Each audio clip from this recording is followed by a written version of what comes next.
first, just a kind of a brief recap from last time. We know now about the nature of pure substances. We understand that a pure substance has data associated with it. Some of this data, these properties as we call them, are intensive, some are extensive, but we know that if we have any two intensive properties, then we can find all the rest using some methodology, right? We can either use equations of state, like if we have an ideal gas, we can use tables, like we have for the refrigerant 134A or for water. We can use graphs, like the compressibility chart, but ultimately, we have to have two properties, two independent intensive properties in order to find all the others. A lot of what we've been talking about these first few weeks is just trying to figure out what all this data means. Where does it come from? How do we utilize it? How do we know which table to go to, et cetera, et cetera. We're behind that now. Now we started to look at the first law. The first law basically tells us that the energy difference between what flows into and out of the system equals the energy change of the system. And as we saw this last time, basically this tells me that the heat transfer is equal to the change in the energy plus the work, right? The change in the energy is the sum of the internal energy plus kinetic energy plus potential energy. So we have a first law equation that we're going to solve. And in fact, we have several forms of the first law equation. Some are written in terms of total values, like the total amount of heat or the total amount of work. Others are written on a rate basis. Other equations can be written on a per unit mass basis.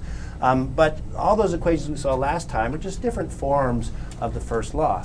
Now, we're only dealing with closed systems now. In other words, we have a fixed mass, and we're now beginning to look at real problems involving such systems.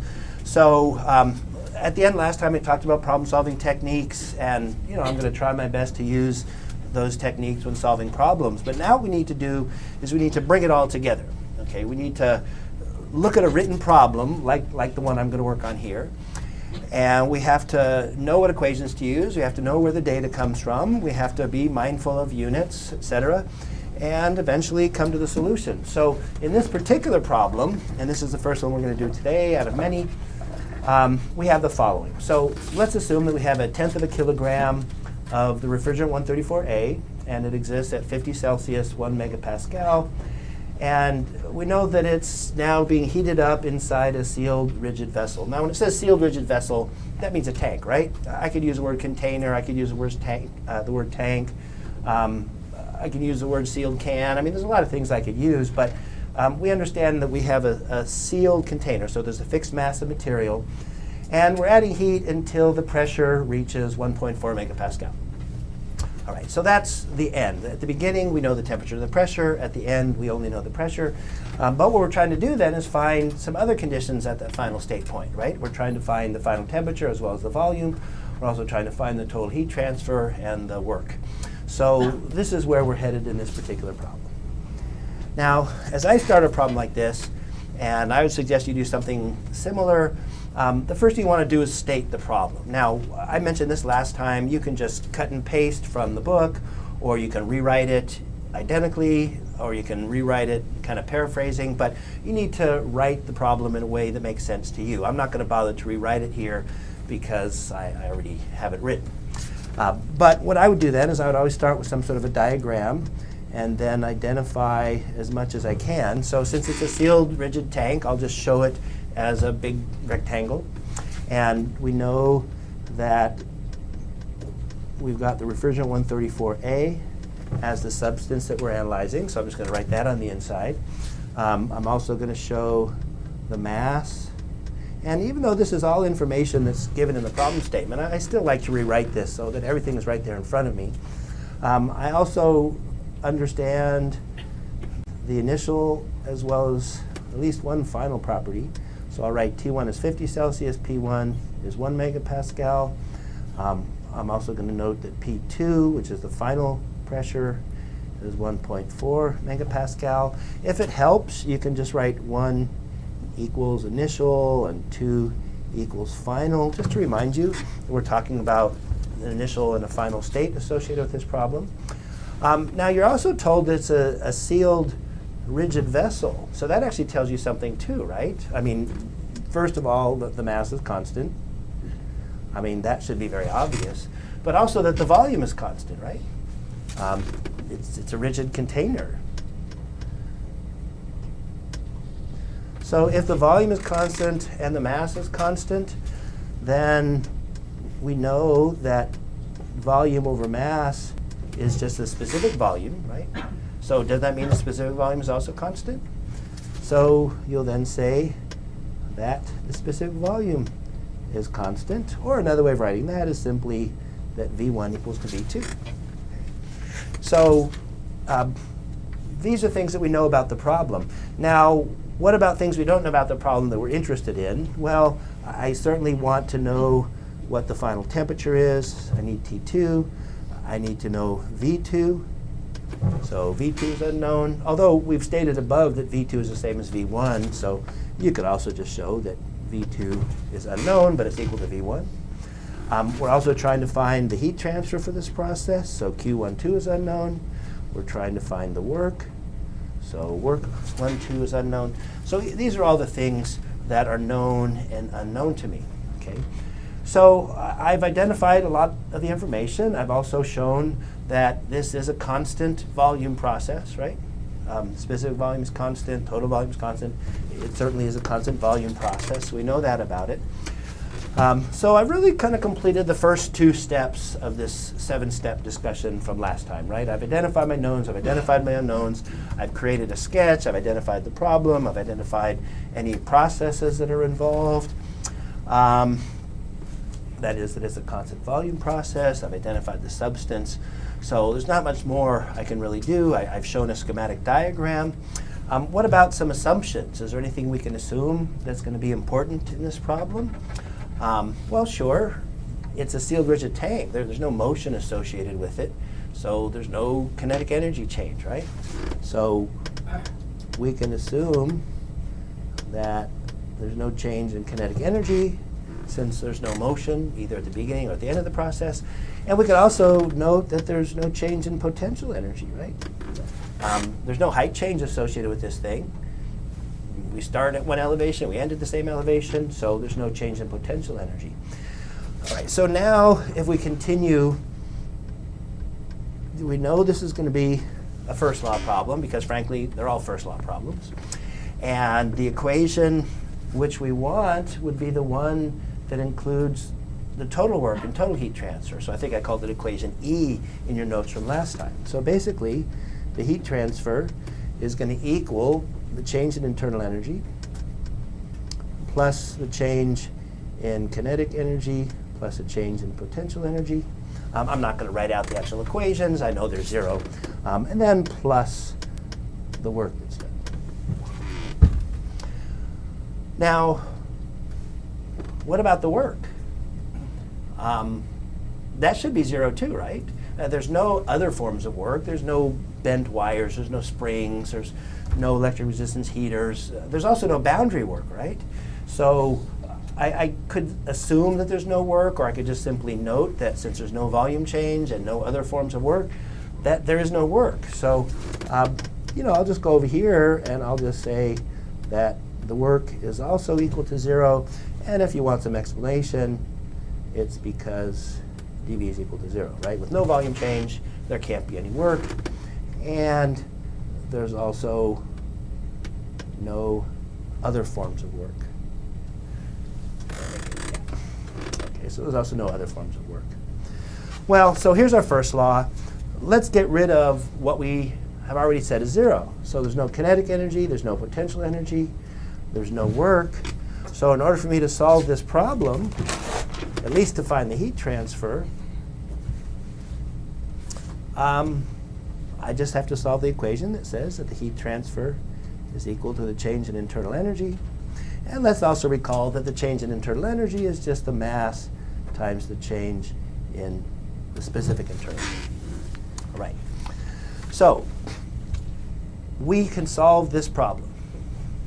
And all we need to do to solve this problem is figure out what U1 is, figure out what U2 is, and figure out what the mass is. So now we have to ask ourselves a little bit more. Do we have any other information that's going to help me solve the problem? Because quite frankly, I don't know the mass I'm sorry, I do know the mass, but quite frankly, I don't know the final thermodynamic state. Can I find the final thermodynamic state? Do I have any information anywhere which allows me to find the second unknown property at state point 2? Again, it has to be an intensive property. Well, the answer is already there for you, right? V1 is equal to V2. Whenever you have a sealed rigid vessel, the specific volumes are constant.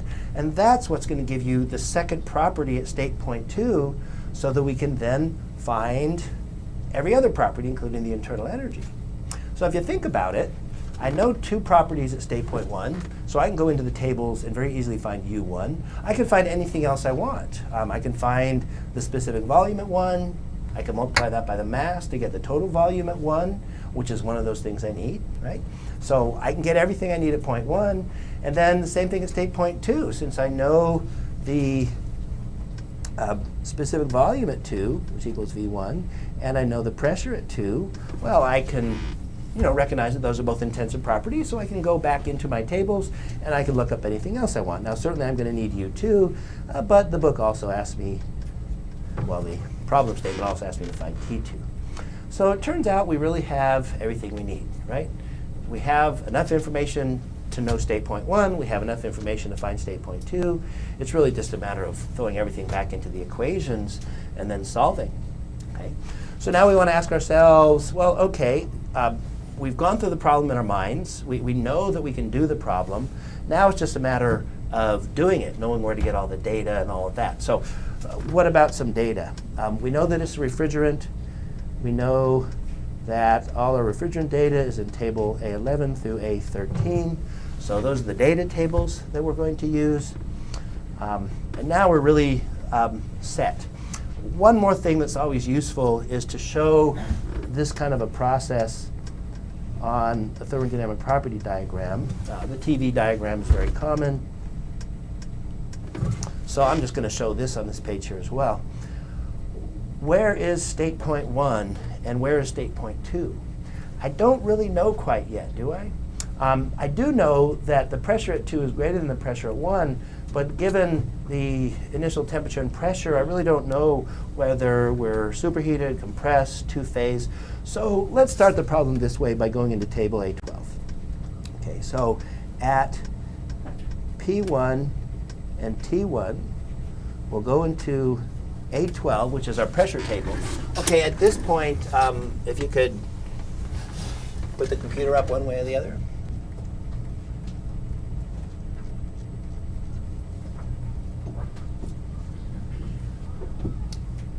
Okay. So this is basically table A12 now, and this is the refrigerant table in the SI units. All I'm trying to do initially is see what my phase is, right? So if I go into this table at the given pressure, which is 1 megapascal, that's right here, which is 1,000 kilopascals, and you can see that the saturation pressure is 39.37. So, I'm sorry, I said pressure. Temperature is 39.37. So at this particular pressure, we find that Tsat is, again, 39.37 degrees Celsius. And therefore, T1 is greater than Tsat, and therefore, it's a superheated vapor, right? So we take this test. We know it's superheated. We don't know exactly what the value is, but we definitely know that it's superheated. So my state point 1 has to be over here somewhere. We also know that it's a constant volume process, and that the pressure is increasing from 1 to 1.4 megapascals. So note that the horizontal axis is the specific volume axis. So if it's a constant volume process, it has to be a vertical line. And we have to move upwards because we know that the constant pressure lines move upwards as we go to higher pressures. So this is the basic process. Now, at some point, I'm going to get to state point 2, and I could do a check to see what the phase is at state point 2, but we don't need to, really, right? It should be entirely obvious. We'll start at a lower pressure. We'll move through a constant volume pressure process to a higher pressure. So point 2 has to be above point 1. It's definitely going to be superheated. Okay, so we see that it's superheated. So now let's just get our data. So at P1 and T1, being superheated, we know that our data is really in table A13. So we're going to have to go to our subtable. And make sure I did that right.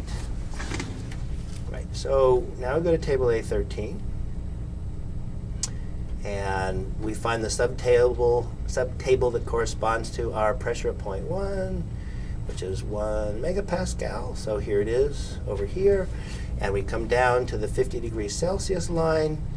And that's basically right here where my cursor is. So we now write down the information just directly off of the data table. So there's a couple things we're going to need. We're definitely going to need V1 because we need to find the volume, as well as the, we need the specific volume because at point 2 it's the same as point 1. So we definitely need the specific volume data, and that is 0.021796 cubic meters per kilogram.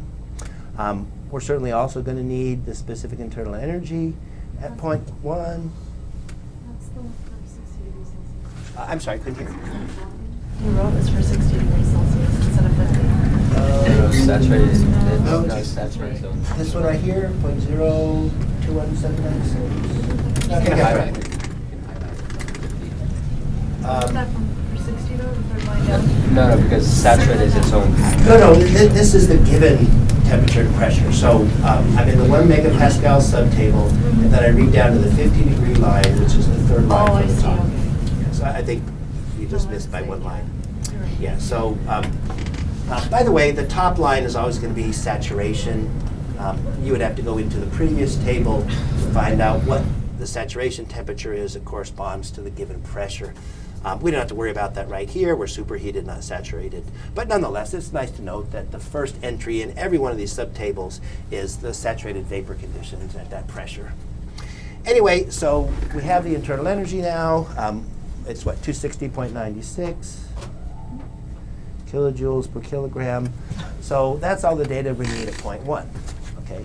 Why don't we now find the volume, since it was asked for in the problem statement? So we know that volume is mass times specific volume.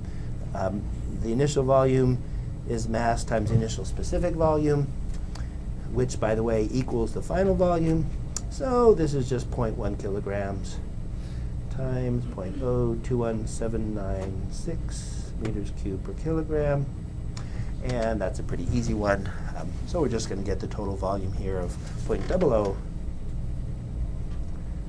0.00219796 cubic meters. Note the kilogram units cancel. Right. So there's the first thing we're looking for. So we have the final volume. Now let's continue to our final thermodynamic state. We don't need anything else here at point 1. We're only interested now in point 2.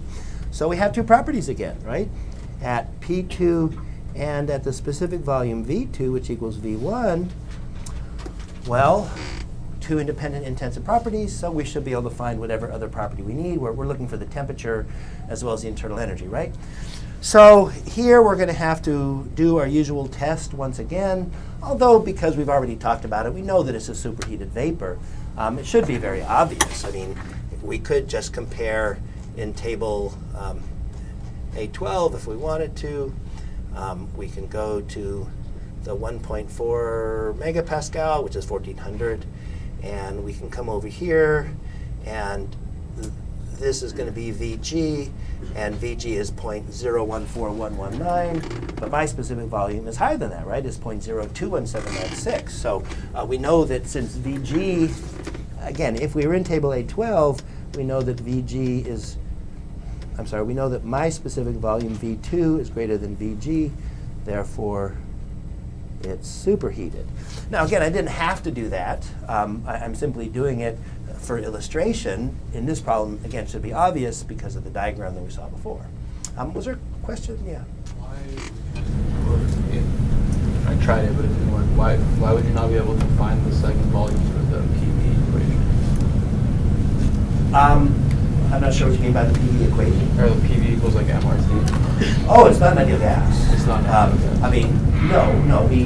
If we have refrigerant we always want to assume that the most accurate data that's available to us is the data from the tables. I mean, frankly, it might be an ideal gas. We'd have to make some tests to see so. But that's really an approximation. The best results will be from using the best data. So whenever you have a problem involving water, use tables A456. Whenever you have a problem involving the refrigerant, use A1112. Now, I wouldn't go so far as to say that it's incorrect to assume that this is an ideal gas, but there's just no point in doing so when we have such good good refrigerant tables available to us. Okay. You might be interested, when you go home, try it using the ideal gas equation of state and see if you get similar results. Maybe we do, maybe we don't. I'm not really clear. You know, like the ideal gas, like equals 1 or less than or greater than 1, and just stick to this. Like the If chart. it's an ideal gas, then you have to use the ideal gas equation of state and/or the compressibility chart. If it's not an ideal gas, then you would use the data from the tables. Maybe I'm not clear what your question is. But like, can you just, even if it's an ideal gas, like, can you still use the chart? The data Well, yeah, given? sure, Okay. sure. If you conclude that it's an ideal gas, you can still certainly use these tables. Right. But in general, I wouldn't assume that problems involving water or the refrigerants are ideal gases. I mean, this problem's rather unique because it's always in the superheated vapor region, so it's a gas. But many problems, you'll have maybe one state point in the saturation region and the other in the superheat region, or maybe one compressed liquid and the other is superheated, or maybe another one is saturated. If the entire problem is not an ideal gas, you can't use an ideal gas relationship. I mean, you might have a problem like this one, but maybe then there's a process where state point 2 is somewhere in the two-phase region. Two-phase mixtures are not gases. They're mixtures of liquids and gases, so immediately you tell yourself, no, you can't use ideal gas equation. But realistically, whenever you have water or the refrigerant, don't use ideal gas equations. Use the actual data from these tables. That's better for accuracy. All right, so now we know that point 2 is a superheated vapor. We've seen it by this test. We've also seen it on the diagram. So now that we know that it's superheat, well, again, back to the appropriate table, which is table A13. We have to go to the right subtable. So now we're at the 1.4 megapascal subtable, which is down here. And we're trying to find the pressure and specific volume where the two of them come together. Can't really do that, can we? We know that V1 is equal to V2. We know that V2 is 0.021796, but I don't see a 0.021796. I see an entry here at 130 degrees, which is a little bit lower in specific volume, right? I get 0.021155, and then I have another specific volume corresponding to 140 degrees, which is higher than my specific volume. So I'm somewhere in between. So unfortunately, I have to interpolate. This is very common. So as we interpolate, let me just create the little table here. So we have this 1.4 megapascal subtable. And I am going to be interested in temperature. And I know that my temperature is somewhere in between 130 and 140. I'm also going to be interested in specific volume. So I know, so that I know that my specific volume is 0.021796. And I know at 130 degrees, the specific volume is a little bit different. It's 0.021155. And at 140, it's 0.021904. So I'm going to have to do my interpolation in between, right? And I'm going to do the same thing on internal energy. I need internal energy at state point 2.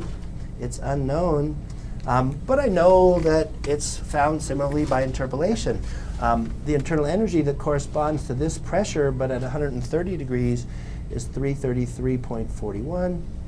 And then corresponding to 140 degrees is 343.34. So here's the internal energy column. Here's the internal energy column. And here's my numbers right down here. All right, so we interpolate. And remember that interpolation is really just finding the ratio of property differences. So let's just start by interpolating on temperature and specific volume. So basically, I would get 140 minus T2 over 140 minus 130. So it's basically this temperature difference over the full temperature difference. And then that'll have to equal the corresponding specific volume differences. So that which corresponds to 140 is 0.021904 minus, and then my specific volume is 0.021796, and then again divided by the specific volumes that correspond to 140 and 130. So 0.021904 minus 0.021155. Okay. So now we just go through a little bit of mathematics. There's only one unknown, so it's pretty easy to solve for. And we end up with a value of T2 equal to 138.6 degrees Celsius. Okay. So it's just a matter of interpolating on the tables. Now we have to do the second interpolation, and this interpolation deals with internal energy, but it's the same type of interpolation, right? So let's just do this one over here to the right. So we're going to do the same thing we did before. We have the internal energy that corresponds to 140. So, whoops, 343.34 minus U2 over the internal energy that corresponds to 140 minus the internal energy that corresponds to the temperature of 130, right? And now we're doing this based on the specific volume data. So we have the specific volume of 0.021904. That's the specific volume that corresponds to 140. And then minus the specific volume at 0.2, which is 0.021796. And then divided by those same specific volume terms, the one that corresponds to 140, like this temperature does, less the one that corresponds to 130. So that's 0.021155. Okay. So it's essentially the same thing that I did down here below, right? In one case, I'm solving for the unknown temperature by interpolation. In this case, I'm solving for the unknown internal energy. Nonetheless, if you go through a little bit of mathematics, this one's pretty easy as well. You end up with a value of U2 of 341.91. And this is going to be in kilojoules per kilogram. All right. So now we have all the thermodynamic property information that we need. Now we can finish up the problem. All right. So let's see. We have T2. We've already found V2. We need to find two more things. We need to find the heat transfer, and we need to find the work. Well, let's do the work first. Well, we're done. We already talked about the work, right? I guess I should have made a better point of that. But when we were talking about the work before, you know, we had noted that there's no volume change, so therefore there's no boundary work, right? And there's no other forms of work, so the work is just zero. So we're actually done with the work part already. So if you want to go back a page or two, you can underline that, or you can just rewrite it here. So one last thing then. Back to our first law.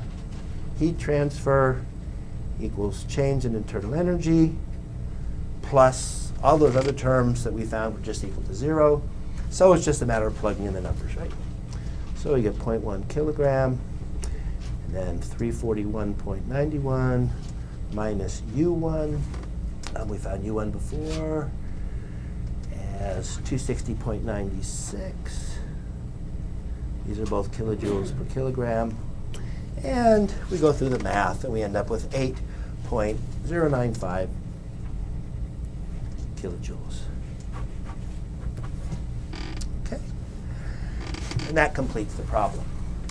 Now, before we're completely done, you know, maybe I'll just look at some of the results and make sure they make sense. One thing I didn't do, which always makes sense, is to look at the interpolation and see if the number you end up with makes sense.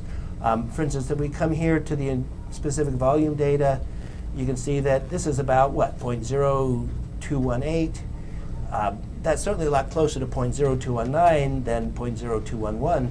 So you would expect that the final temperature is significantly closer to 140 than 130. And indeed, we found that it is. And the same thing goes with the internal energy, right? We would expect the internal energy to be a lot closer to 343 than to 333. And we find that as well, right? That the internal energy equals about 342. So, the interpolation at least appears that we've done it properly. We have heat transfer at the end here. We find that the heat transfer is a positive number, which implies heat is being added. Does that make sense? Well, that should also make sense. Some energy is being added into the system, and that's causing the temperature and the pressure to both rise. Well, there's no work. There's no kinetic and potential energy. So where does that energy come from? I mean, it has to be heat, right? So the fact that you have a positive heat transfer term means that you have heat added to the system, which is consistent with the nature of this problem. So the numbers look good. The signs look good. That's this problem. Yeah. So can you still call this isochloric even though it's not an ideal gas? Yeah, the word isochoric would just mean you have a constant volume process. So, I mean, I could have said, instead of the sealed rigid vessel, I could have just said you had 0.1 kilograms of R134a at these conditions undergoing an isochoric process until it reaches a final pressure of 1.4 megapascals. You could look at that and say, well, okay, it's a constant volume process. The only thing is that doesn't specifically tell you that it's a constant mass process. It still has to be a sealed tank. So, yeah, if one is told that it's isochoric, you should also be told that it's a closed system problem or a constant mass problem or something like that. So all that should be given to you. These problems are obvious, right? They're all from Chapter 4. They're all closed system problems. So there's no real question as to how to solve these problems.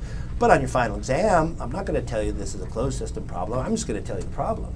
You're going to have to look at that problem and say, oh, I recognize this is a closed system problem, and solve it using the appropriate method. So same thing with the homework, right? The author of your textbook identifies homework problems by section of the book. So it tells you what type of problem it is before it even gives you the problem. So there's that big clue as you solve those problems. Again, I'm not going to do that on your exams. Any other questions? All right, so that was one problem, and really this is about the simplest that these problems get.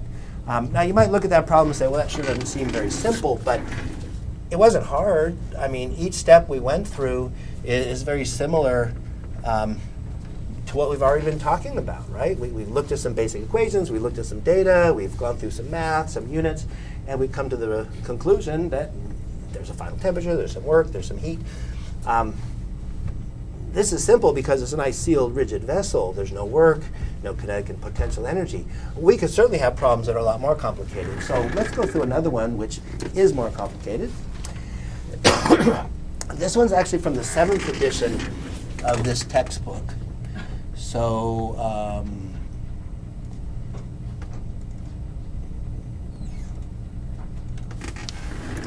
so this is actually problem 4-32, but from edition 7. So you should write this down because I don't believe that most of you have access to edition 7 of this book. So let me just read this to you and explain it, and then we'll go through the whole process. All right, so this one's a little bit similar and a little bit different. First of all, it tells you that you have a well-insulated rigid tank. Well-insulated, by the way, is a clue as to something. That contains 2 kilograms of a saturated liquid vapor mixture of water at 150 kilopascals. So they're telling you that it's a two-phase mix at a given pressure. It says initially, that is at this state, 3/4 of the mass is in the liquid phase, which also tells us something about the mixture, right? If 3/4 is in the liquid phase, that means 1/4 is in the vapor phase. Does that mean that the quality is 25%? So indirectly, they've given you the quality. Now, it says an electric resistor is placed in the tank, and it's connected to a 110-volt source. 8 amps of current flows through it when the switch is turned on. So it basically is asking you, how long will it take? In other words, how long do you have to have that switch on in order to vaporize all the liquid in the tank? Okay, you start with a two-phase mixture. You're adding electrical work, and eventually you'll get to the point where all that water turns into water vapor. And at that point where it just turns into water vapor, that's when the process ends. So they're asking you how long that whole process will take. Now, this one is by no means as obvious as the previous one, if the previous was obvious. So again, you might want to rewrite the problem, maybe rewrite it in terms that make more sense to you, assuming that's already been done. Let's just create our sketch. So again, it's a sealed rigid tank, so I'm just going to show it as a closed tank like this. We know that it's well insulated. So again, well insulated is the book's way of saying no heat transfer. Okay, you can show this with insulation all around it, but whenever the problem says well insulated, it's no heat transfer. Adiabatic, same word. Adiabatic means no heat transfer. And that's given in the first statement of the problem. Okay. Now, we're given that it's water. We're given that the mass is 2 kilograms. We're given that it's a two-phase mix. And we're given that the initial pressure, anyway, is 150 kilopascal. Okay. Now, it says 3/4 is liquid at 1, and therefore 1/4 is liquid, therefore 1/4 is vapor, and therefore the initial quality, as we call it, is 0.25. So that's also given to us in the problem statement. By the way, you're going to be really careful. This says 3/4 of the mass is in the liquid phase. It doesn't say 3/4 of the volume is in the liquid phase. Some problems you'll be given a volume fraction instead of a mass fraction, and volume fractions are definitely not the same as mass fractions. Okay, so keep in mind that the vapor takes up a lot more physical space than does the liquid. If you have something that's got a 25% quality, in other words, 25% mass, I will tell you that this drawing is not accurate. You're probably going to have 90% or more vapor volume, just because the specific volume of the volume fraction is so much greater than the specific volume of the liquid fraction, right? So that's not really a two-scale diagram, even the one that's in the book. All right, so we know the quality. Let's move on. We have an electric resistance heater. So that means we have some electric work. And the electric work is something you'll actually have to find. Now, I did mention that I'm generally not going to give you problems that have other forms of work. This is one of those other forms of work. If you have a problem with one of these other forms of work, you would have to be given the equation. If you go back into, it's either section 2-4 or 2-5, it talks all about electrical work. And the electrical work is a very simple equation. It's just this one. Now here, this is the voltage, and the voltage is going to have the units of volts. I is the current, and delta T is just the time frame. So we're definitely going to have to use this equation for electrical work in solving this problem. We are told, again, writing down all the information, that the voltage is 110 volts. This V is the unit of volts. And we're also given the current. The current is 8 amps. So this is the information we have. One thing that's also worth noting, 1 watt equals 1 volt amp. Okay, so the product of voltage times current is power in watts. So this electrical work will have the units of watts. So maybe over here, I take that back. The voltage times the current is going to be watts, which is joules per second, and then we multiply it by time, the seconds cancel, so we end up with joules. So watts is certainly the appropriate power units. When we multiply by time, we get joules or kilojoules. So this is in the SI system, so this is going to be in joules or kilojoules. Okay. Now, let's just continue reading the problem. The switch is turned on. How long will it take to vaporize all the liquid in the tank? You said it's negative because it didn't work to the system. I didn't mention that, but that's true. Keep in mind that our sign convention for work is different than for heat, right? Work added to the system is considered negative. Work added or done by the system is considered positive. Whenever we have electrical work, we're actually doing work to the system. Current is passing through the resistance coil. Work is coming into the system. That's considered negative. So that's why we have the negative sign, and that was a good observation. I should have mentioned that before. A couple other things we know. So let's see. We're trying to find delta T, right? It's asking us how long it's going to take for all the liquid to vaporize. But that gives us another clue. When it says that all the liquid is vaporized, then that tells us that the final state is a saturated vapor. So point 2 is a saturated vapor. Okay. Now maybe this will be a little more obvious if I show this on the appropriate diagram. And again, I could show this on a TV diagram relative to the saturation lines. If we're starting with a high quality two-phase mixture, we know we're going to be over here somewhere, right? And we know, like the previous problem, that this is a constant volume process. It's a sealed rigid tank. There's no change in mass and no change in volume.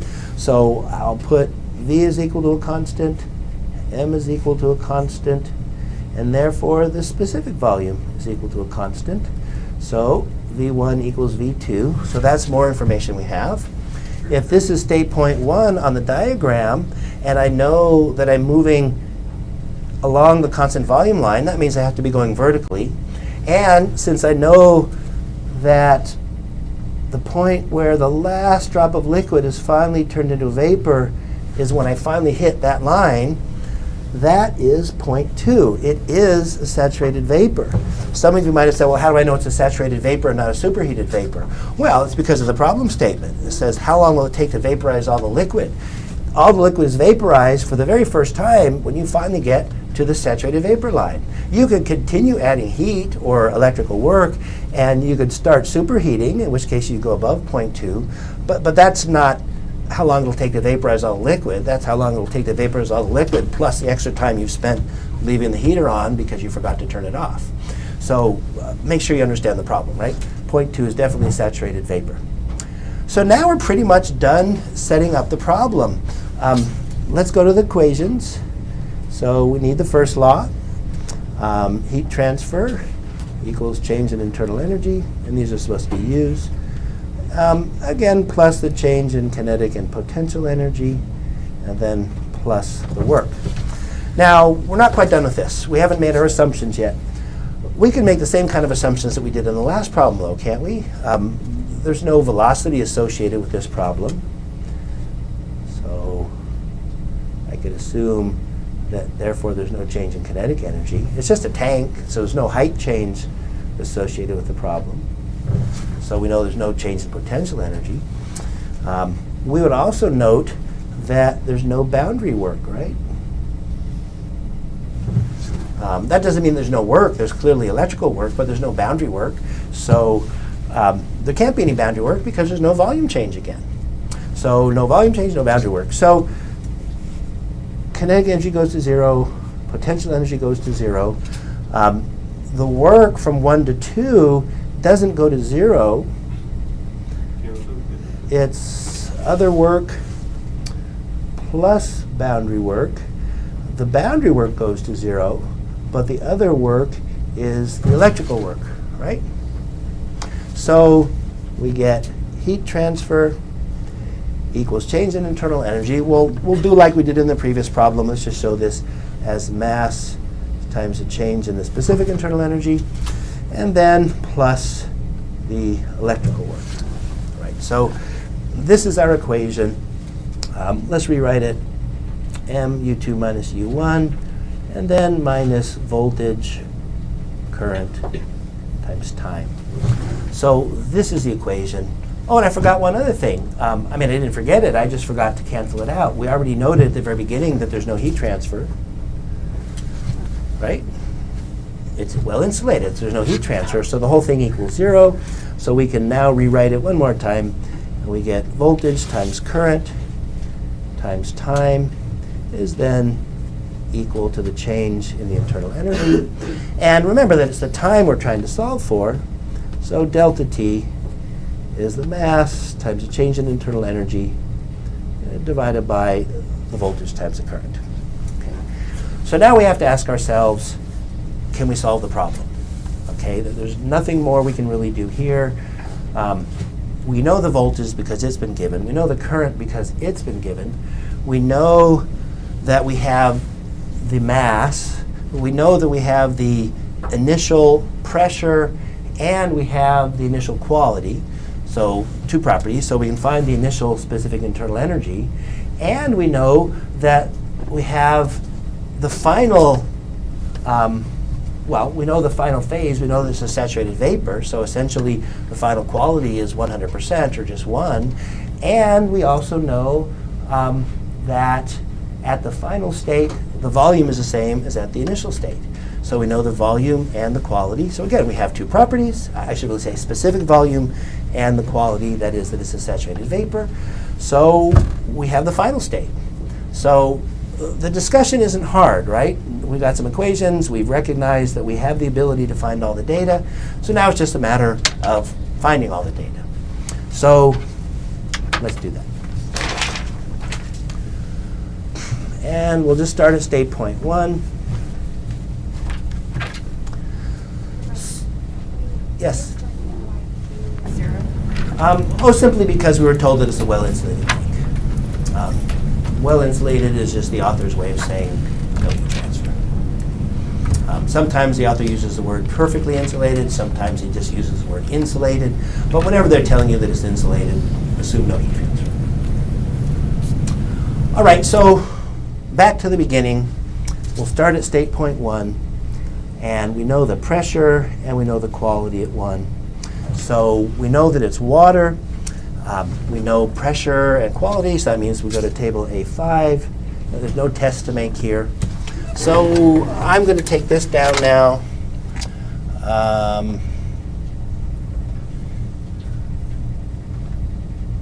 Maybe I won't.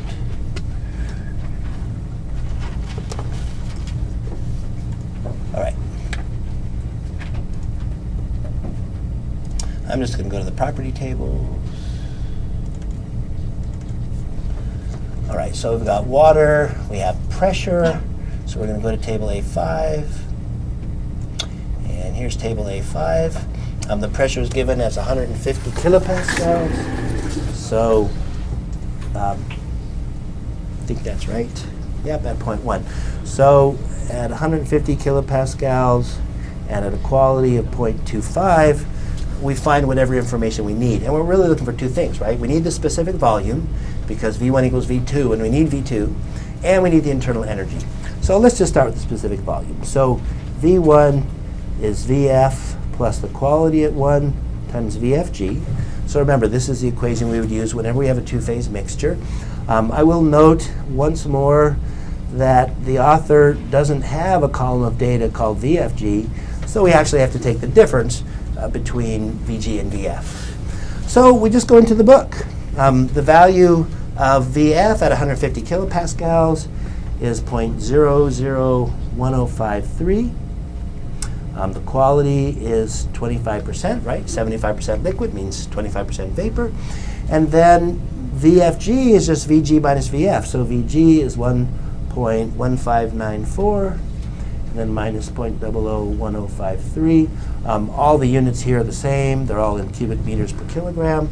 So if we go through a little bit of math, we get 0.29065 cubic meters per kilogram.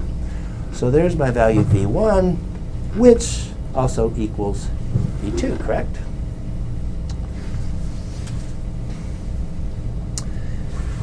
Now we do exactly the same thing for the internal energy. So U1 is UF plus the quality at 1 times UFG. So again, you can see at 150, we're going to come over here. Here's UF and here's UFG. So UF is 466.97. The quality is 0.25. UFG is 2052.3.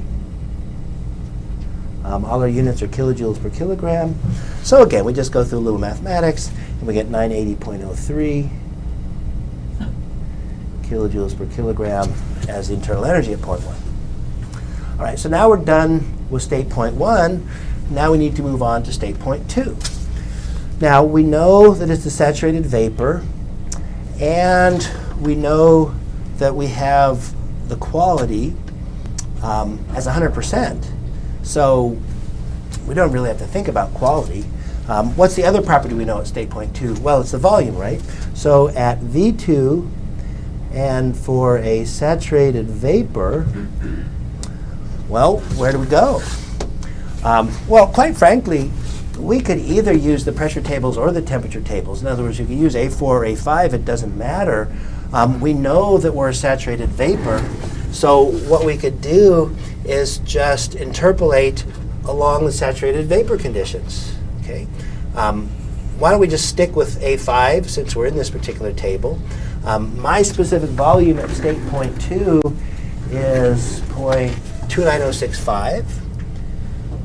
And it's a saturated vapor, so let's see, 0.29065. That's going to put us right there between 650 and 700 degrees, right?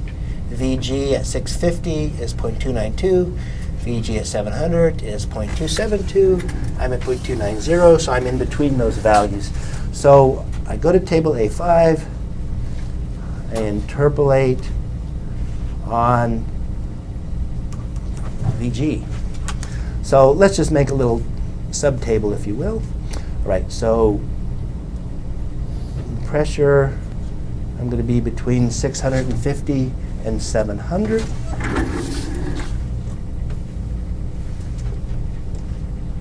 Yep. Between 650 and 700. My actual pressure is not really known, but it doesn't matter at this point.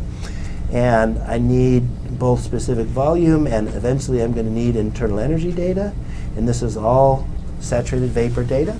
So at 650, VG is where did it go? 0.29260.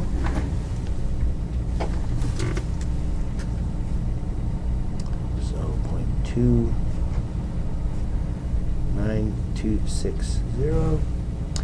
And at my state point 2, it's at 0.29065.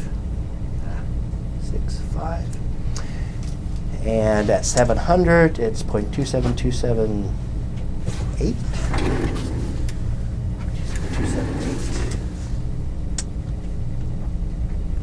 All right, so I'm going to do an interpolation in here, and then I'm going to do the same thing on the internal energy side. So I have 2569.4.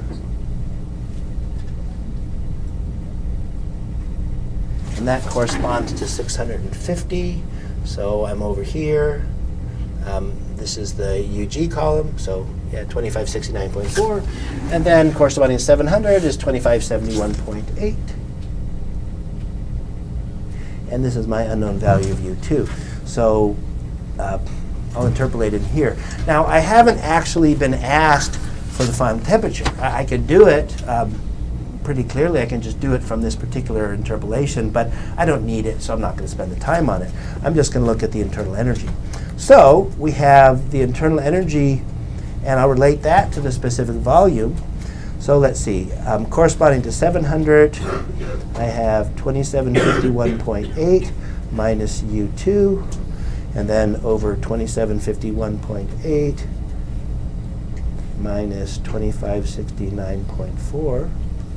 And then this equals the similar ratio of the differences of specific volumes. So that corresponding to 700 is 0.27278. That corresponding to my internal energy at point 2 is 0.29065. And then we divide it by the total. So 0.27278 minus 0.29260. And you can see then that we just solve for the internal energy at state point 2, and we get 2569.7. And all these units are the same. They're all in kilojoules per kilogram. Okay, so now I have the specific internal energy at state point 2. So all I've done is I've interpolated along the saturated vapor line. All right? I interpolate between the entry at 650 and the one at 700. And by the way, I put T2 there. That's not T2, that's P2, right? This should say P2. Sorry about that. Okay. Nonetheless, there's my answer. One thing that you can do is you can also note that my value of specific volume, it's kind of hard to tell how close it is. Did I write something down wrong here? Yeah. For the input, to 5 center.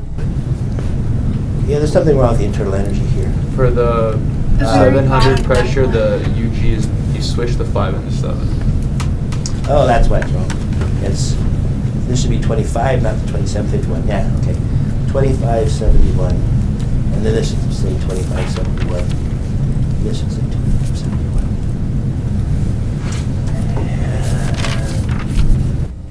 Yeah, 2571. Okay, so I've prepared this problem and I've reviewed it several times and I'm still making stupid mistakes. Imagine how you guys are going to do when you solve your homework, right? Remember what I said last week, that I think it's very difficult to get a final answer that's exactly correct. There's so many easy ways to make mathematical errors. So that's why I'm not so concerned with the math. I'm making math errors. You're allowed to make math errors. Just don't make too many of them.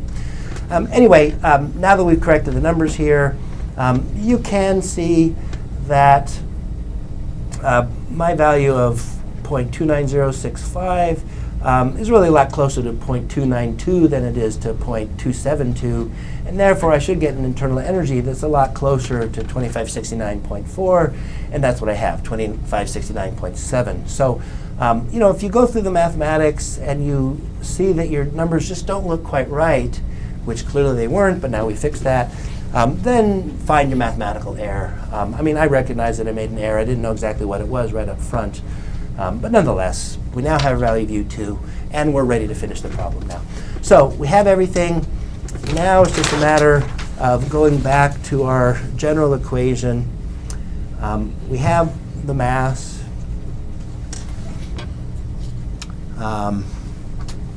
We have our internal energy data. We have the voltage and the current.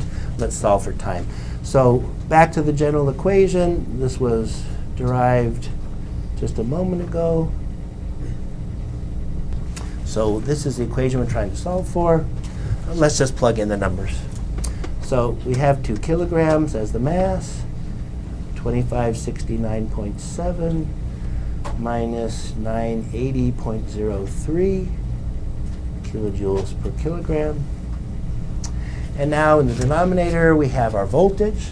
So we have 110 volts. And then the current, 8 amps. And 1 watt is the same as a volt amp. So the units are watts. And then we know that a watt is the same thing as a joule per second. So as long as our delta T is in seconds, then I should be okay. Well, almost okay. I'm off by 1,000 somewhere, right? I've got kilojoules in the numerator, but joules in the denominator. So at some point, you're going to have to fix that. So why don't we just throw in 10 to the minus 3 kilojoules per joule into the denominator, right? I could have put 1,000 joules per kilojoule in the numerator, or 10 to the minus 3rd kilojoules per joule in the denominator. But nonetheless, you can see then that now the joule units cancel. Kilojoules cancels, kilograms cancels. So the only units I have left are seconds, which are in the denominator of the denominator, meaning that they're in the numerator. And if we go through all this mathematics, we end up with 3,612 seconds. So it takes what? Just over an hour to provide the appropriate amount of electrical resistance work to turn a two-phase mixture into a saturated vapor. And there you have that problem. So are there any questions on this particular problem? Let me make another comment. It's very common in problems like this to not be given the mass, but to be given the volume instead. Like, what if we had this problem, and instead of being told that the mass was 2 kilograms, what if you're told that the total volume was, I don't know, 1/2 of a cubic meter? Would that change the problem in any meaningful way? Not really. If you're given the total volume, yet you still know the initial pressure and the initial quality, can't you just use that pressure and quality to find the specific volume and then just divide the specific volume into the total volume to get the mass?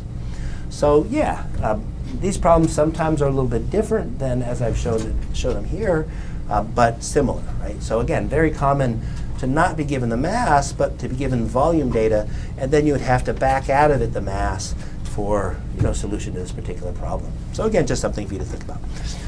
So again, any questions? Joules per what? Here, a joule per second is the same thing as a watt. Yeah, so just by definition, a watt is a voltamp, but a watt is also a joule per second. So if we just note that a joule per second is the same as a watt, then you can see that all the units are going to cancel out, and we end up with the time units that we need. Again, look at these units, make sure they make sense to you when you're solving a problem. Always carry through the units in every problem, and if the units come out right at the end, there's a good chance you did the problem correctly. All right, so again, any other questions? All right, so one more question first. Yeah. Like 1 watt is 1 joule per second. We have to memorize these inversions? No, because in the booklet that I'm going to eventually give you on all your on all your exams, you have this nice table of conversion factors. The whole inside back cover of your book are just all these conversion factors. So hopefully somewhere in here, it'll tell you exactly what you need to know as far as the conversions. If there's a conversion you need that is not in the table here, I will make sure you have it. I'll give it to you on the problem statement. This is in our book, this page. It's the inside back cover. If you have a hardcover copy of the book, it's in the inside. If you have the electronic version, it's somewhere in there. It's probably near the end, but I can't tell you exactly where it is. But it should be in there somewhere. Let's look at another example problem. Although I only have 1 minute, so there's no way I'm going to finish it. But I just want to at least get you thinking about what we're going to start talking about next time. And this is actually also from a previous edition of your book, but from the 6th edition. And let's see, it's number 132. Yeah, it's this one. Okay. So this one is similar to the previous one. Let me just talk you through it. But next time I'll actually set it up. I just want to make sure that we can understand what this problem is. So first of all, it should be noted that in this particular problem, we have a certain mass, and it's in a piston cylinder device at a certain pressure. So this is different, right? This is a piston cylinder device. It's still a closed system, but it's not a constant volume system. So it's different than before. Piston cylinder devices have the ability to change volume while maintaining a constant mass. So it says that we have 0.2 kilograms of this saturated refrigerant at a certain pressure. It says that initially 75% of the mass is in the liquid phase, so the author did the same thing that he did in the previous example problem. He should have just said the quality is 25%, but instead he gives you the mass fraction in the liquid phase. It says heat is now transferred at constant pressure, so really you can think of this as a frictionless vertical piston cylinder device where the weight of that piston is always constant, so therefore it's maintaining a constant downwards force through a constant area, so it's a constant pressure. So the author could have just said that this is a frictionless vertical piston cylinder device. Instead, he chose to simply say it was a piston cylinder device, but tell you that heat is transferred at constant pressure. It means exactly the same thing. It's a constant pressure process. And it's not well insulated, right? This has heat being added to it, so this is another difference. But it says that heat is added until the cylinder contains only a vapor. So that's kind of the same as the previous problem as well, right? You start with a two-phase mixture with a 25% quality, but unlike the previous problem where you're adding work at constant volume in order to vaporize all the liquid. Here, you're adding heat at constant pressure in order to vaporize all the liquid. When you finally get to that point of the saturated vapor, the problem is done. You're asked to find the volume that the refrigerant occupies and the work done. Frankly, you don't even have to be asked to find the volume. The work is boundary work. How do you find boundary work at constant pressure but by finding the pressure times a change in the volume? So you need the volume. The author is kind of talking through this problem, which is also kind of common. Nonetheless, you find the volume. You can find the work after you go through the process, and then you can find the total heat transfer. So this problem is going to be very similar to the previous one, but not identical. So that's all the time I have for today. I'll just leave this up here in case anybody wants to keep writing it down. You're welcome to think about the problem. The heat transfer, by the way, is 30.9 kilojoules. So if anybody wants to try to find the final answer, you can do so. But I'll go through this completely on Friday. All right, so that's all for today.